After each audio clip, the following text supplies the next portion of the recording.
Well, hello there. Oh, hello. Well, normally this is the part where the guest comes and introduces themselves and who they are and what they do because I can't pronounce people's names, so that's Right. why we have them do it. Well, no one showed up, so no.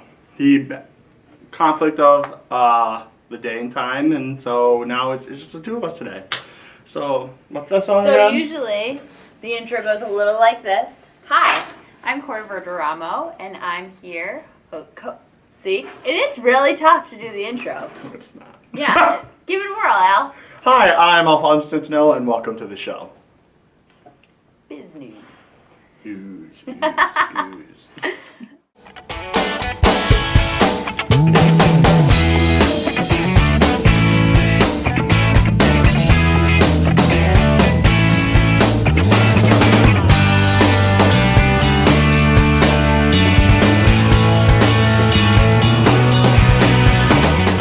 This will not make it into the episode. Okay. And welcome to Strictly Business. I am Alfonso Santinello, I am Corey Verderamo. and that's all there is today. Things happen, but the show must go on, so it's just the two of us today. So we have some good topics, but the best thing is that we don't have any idea what we're talking about. No, So- which is normal for me. So what we're going to do in this episode is basically go over 4 topics that I found by title, but I didn't read, Corey didn't read, and we're going to kind of wing it. We'll see how it goes. If it's good, maybe we keep doing it. If not, then no. We'll see. Keeping it spicy, Al. Oh, yeah. See, you introduced yourself this episode. See, there you go. Such a big girl. All right, so first up, let's see, what do we have? Heinz. Computer's almost. Heinz. We're going to talk about ketchup. I love ketchup. Um, Actually, I got in trouble once for buying generic ketchup. Sorry, Heinz. Won't ever do that again. I mean, I already like this format already. Heinz CEO William Johnson would get $56 million as a golden parachute if he was fired. So basically, the co-chief CEO, William Johnson, would receive that money terminated by the ketchup maker's acquisition by Berkshire Hathaway and 3G Capital. So basically, Heinz might be bought out by other company, which I didn't know that was even happening. Which usually, if you buy out a smaller company, then that CEO disappears. Not in like mob way; they don't work there anymore. So $56 million as a parachute to leave. See ya! A lot better than the Groupon guy who got $300-something as his parachute pay. Did you see that? No, that's crazy. You know the Groupon CEO got fired? The guy who co-founded the Groupon. No, I didn't know that. The Groupon. I sound like a grandfather right now. Yeah, the Home Depot. So he got fired. I think he did it in the best possible way. He was completely up for it. He goes, my time is left because I wasn't doing what I'm supposed to be doing, blah, blah, blah. CEOs are known when they leave to get high payoffs, like the $56 million that the CEO of Heinz would get if he does get bought out. But the Groupon guy got $380-something and a handful of change so that you can maybe buy, the news was saying that he can't even buy a brand new TV.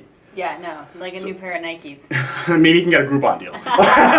But the thing is, he is a smart man because he sold half the stock. So he has stocks that he sold that he got like $20-some-odd million off of. And then he still owns parts of the company, so he just doesn't work there. So it's not like he's going to be broke. But with this, where the Heinz, back to like the actual topic, that's a big payoff. I would just take it. I know. I mean, what are the benefits of him staying, really? Well, this is all going to happen if Heinz does get bought out. Yeah. If it doesn't get bought out, so he's basically on vacation, and you might watch there be a Heinz ketchup shortage because they stopped production because they were going to go for sale. Yeah. So tomato costs are going to go up. Oh, well, Heinz has been around for ever. Yeah. Isn't one of the ketchup people married to a government person? Or am I making that up? I have no idea. I think it's funny that they didn't make it 57 million because I was 67. I'd be like, no, I'm only living if you give me 57 million. All right, that's enough of that one. Next, I do love ketchup, though. Don't you love ketchup? My eggs, potatoes, French fries, steak. home fries, steak, hash browns, tater tots. I'm hungry now. I'm done. Okay. Next up, Samsung Galaxy S4 will scroll content based on eye movement. So there's this report that's going to show, basically Samsung is about to show off a new flagship phone at an event in March this month that details will leak out about the new smartphone that's yet to come out. And they're saying that basically if you look at the phone, the content will scroll when your eyes move. That's crazy. Sounds really cool, but what if you're, looking down at content, someone calls your name, you look up, and everything you're looking at just, disappears. I think the idea is there, yeah. But there's going to be, but people that have, ADD or who do a lot of coke, their eyes are going to be, all over the place, and, it's going to be... Really, because that's their target market.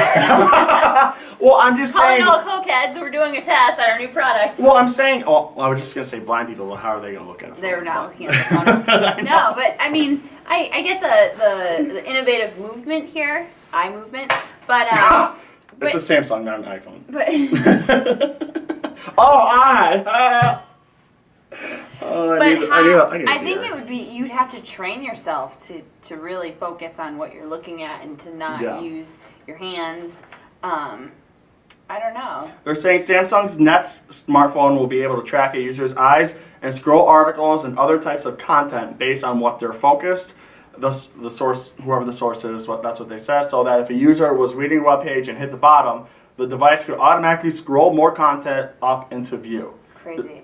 So there's no more guarantee that would be demoed on stage according to the article, but the Korean company should be showing off more new software instead of demoing hardcore achievements. So basically, they're not going to really do that much of software upgrade. It's just going to be more of, what's going to be the software in a sense. I don't know. I don't think this is a good idea, personally.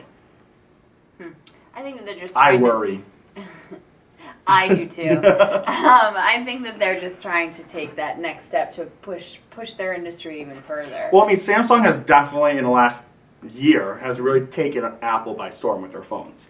So I'm sensing with this, they're really trying to just gravitate, the next thing, or, patent for this and patent for that, and whatever, who has it, Apple, Samsung, Nokia, if they're still around, BlackBerry, I guess, is still here. Whoever, I think they're just trying to, there's such... The market and the competition for devices and software on devices is so vast right now, and obviously Apple and Samsung are first and second, back and forth. Right. And between them two and third place is a huge gap. But then there's still a lot of third, fourth, fifth. I mean, the market is just crazy. And people always want the latest, the best, the fastest, the strongest, whatever. I think that sometimes it's like a tug of war, so they're going to pull this way with this idea, and Apple might come another way. Well, we were talking, putting the watch, putting the device on the person. Yeah, the iWatch. It's just a tug of war. I mean, in the end, somebody wins. It doesn't matter if the innovation fails or not. Yeah. So next up, there was a funny article. Actually, I saw this online, and then as I sent it to Topics to Corey, and the guest co-host who didn't show up, Michael, threw you right under the bus. I saw it on the news, and I saw it on Mass Appeal, and so by the time this goes up, we're laughing to talk about it. Yeah. But so, more people look for love at Walmart. So people of Walmart. Yes. They're finding matches. Interesting. Yes. See, I always thought those people of Walmart pictures were transposed. I didn't think they were always the real deal. Have you been to Walmart? Yes, but some of the stuff is just out of control. Well, obviously it's not the ones in Western Mass. You gotta look a little south to get the crazies. Literally. Yeah. So the article says, which was from CNN, which, it's from CNN, it's true. A study of misconnections posted on Craigslist where the love-struck hopefuls try to track down and win over a stranger who caught their eye found at Walmart. So people go to Walmart, and then they post on Craigslist that they saw so-and-so, and there's actually people that respond saying that was me. Which is even creepier. So let's back up. So we have Walmart, and then we have Craigslist, and then we have the serial killer on Craigslist. Yeah. So basically, if you see Walmart and Craigslist like this, walk away. Yeah. But basically, it was brought up from Psychology Today magazine. Sounds official. Never heard of it, but whatever. Have you? No. Okay. It's official. I mean, psychology is in the title of it. So it could be whether it be the store being open and people feel safe because there's a lot of people around when they meet someone, whether it be, I mean, I think this is funny. And then how this ties into business, you might ask. Yes, Al. How does this tie into business? Walmart drugs people. No, just kidding. Just kidding. No wonder why I love Walmart. Well, no, but you look at it, okay, people, you know, for networking events or, you know, people feel comfortable in the open when they're meeting people and they're not alone. So you look at businesses like Walmart that are open 24 hours a day, gyms that are open 24 hours a day. You look at where people are meeting in these businesses that don't necessarily, you know, I mean, even though gyms are open 24 hours a day, it doesn't necessarily mean there's going to be people there at 12, 1, 2 Right. o'clock. So what you're saying is that these businesses have an open atmosphere, but they're not promoting themselves as a place to network or to meet up. Yes, but people do.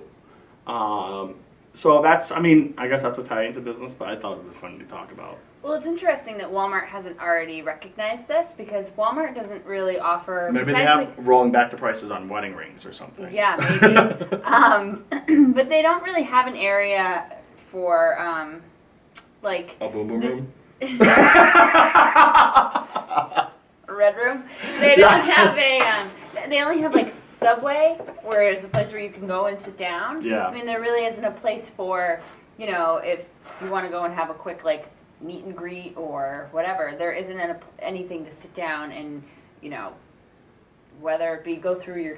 Well, Walmart doesn't really do coupons, but all I'm saying is that Walmart hasn't tapped into this yet, and I'm surprised that they haven't because Walmart will do anything to take advantage of the consumer. So if they can, you know, allow people to go and hang out at Walmart even longer, I think that they might see a little bit of higher spending going on. Yeah. You know, the more time you spend somewhere, you're more likely to buy something.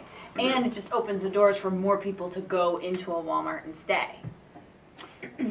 So next up, speaking of Walmart and like discount prices, complete opposite of that, there's a smartphone that's going for sale for $10,000. So a luxury mobile phone maker has released a new Android-based smartphone, Vertu T, Vertu, capital Ti. Depending on finishes, it could cost up to upward of $10,000. And what does it do for me? So basically the cell phone, you know, to me it looks like a regular smartphone, except that it's $10,000.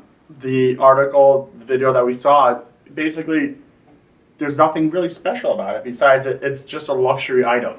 Whether you know Pittity buys $1 million watch, or Phantom for his son who's 16 spends $1 million on a car. Buy a 10,000 cell phone. It's for the rich and famous. Yeah. I mean, they are saying that it's not the scratch-free phase, and it's made out of special materials so that it won't break, and you can upgrade the phone right on the phone. But it's crazy. The company still has flip phones selling for $14,000. Yeah. So this company really thrives on taking advantage of celebrities. Yeah. Well, I mean, the gentleman in the video, I mean, it makes sense where this is not something, the people that are buying this phone, $10,000 is not a lot of money to them. Right. And he said that they're buying them on average every year, every other year, kind of like a regular phone. Mm-hmm. So $10,000 to us might be $10 to the millionaires. So, I mean, we're looking at it as like, holy shit. But they're looking at it as, that's it? Right. Dropping the bucket. Yeah. I think it's a status thing too. You know, just like buying yourself How much a you spend on your Rolex. phone? Yeah. 600? Yeah. 10,000.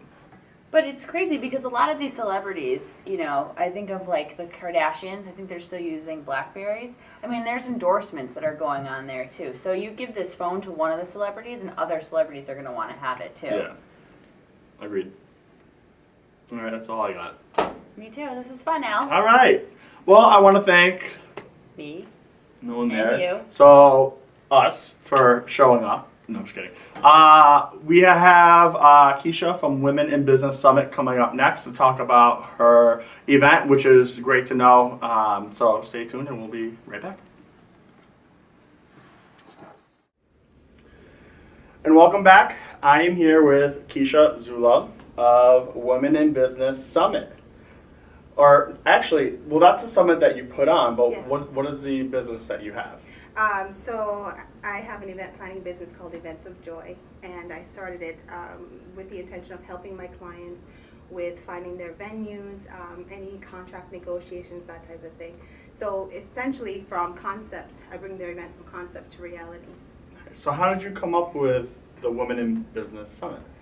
Okay, so it's a funny story. It was before I started Events of Joy, and a coworker and I were talking after work. After work you get together, and he was griping about our job, and he was saying, I can't believe they pay me X. And so his salary came out. And then in my mind, I'm going, what? He makes $10,000 more than I do? And because, I'd done everything right, the advanced degrees, all that type of thing, it was, okay. So what didn't I do then? Did I leave money on the table? It wasn't a pity party type of thing. I just thought, what could I have done maybe to have been a better negotiator at the table initially? So I was driving into work probably a week after, and it kind of just stuck with me. And then I thought, wouldn't it be great? Because I was thinking about starting Events of Joy anyhow part-time just to feel it out and see how it's going to go. And I thought, wouldn't it be great to create an event where you can come and get these career questions answered, work on resumes, contract negotiations, things like that. So that's really what planted the seed for Events of Joy and actually the Women in Business Summit. And here we are 8 years later. So over the course of 8 years, you've Yes. had a lot of speakers and from all different kinds of Yes. backgrounds. So who's, for this year, which the event is on March 23rd, Yes. Who are some of the speakers that are coming? Exciting to have our keynote speaker. I'll start with her, Valerie Coleman Morris. She's a former CNN anchor, and she's a 3-time Emmy-winning journalist, and she spoke domestically and internationally on topics of finance. So she's going to kick off the day talking about money and your relationship to money. So there's Valerie Coleman. Then our lunch and keynote, I'll just get those out of the way, is Kathy McAfee, and she's America's Marketing Motivator, is her claim to fame. She's also a national speaker, and she's going to talk about mentorship and professional development, and she's also an executive coach. And we have 9 other workshops with some amazing people. I won't go through them individually, but basically we cover leadership development, career advancement, money management, personal development, and there's one more that I'm on entrepreneurship. Social media. And yes, exactly. So there's social media on topics on how to take care of yourself while you're running your business and going to work and all of that. And of course, we take care of the personal side in that we have workshops that focus on fitness and health and nutrition. So when you come to, it's a one-day conference, but it's jam-packed with so many topics that are going to help you to excel professionally and personally. So, it's being 8 years, and obviously you go to every single one. Yeah. How are they different each year, and what, for the people that have gone through previous years, what makes this year different than Yeah, because we previous? have a lot of speakers, and there's only been maybe a couple of the speakers who are coming this year who repeat. So I think the difference is that every year we keep the core focus on those 5 areas that I talked about, but then we go through different topics related to those areas. Okay. So, leadership, one topic, 1 year maybe on conflict management, and the next is maybe motivating a team with mixed generations. So we just look at what's trending in business and across industries, because we attract people who are not just business professionals. And then we find the topics that relate to that. We find the national and local and regional speakers that can talk to those specific areas. Great. So where is the summit? It's at Travelers Claim University. And this place I love because it's a great partnership with Travelers. They don't allow a lot of folks to come in to claim you. It's not a venue that's open to the public. So that in itself is a great reason why you should attend. It's a state-of-the-art building, and it's in Windsor, Connecticut on the 23rd, like you mentioned. So how long is the summit run? It starts at 8:30 with continental breakfast, and then we go straight through till 3:30, and we end, because we like to have a little fun, so we end with a fashion show, we call a fashion segment, because your image is just as important, as everything else. And so at the end of the day, we have a fashion segment, and we have giveaways, and so that wraps it up at 3:30. So everybody's pretty much cleared out by 4 o'clock. Wow. So what's the website if they want to get more information? The website is wibsummit.com.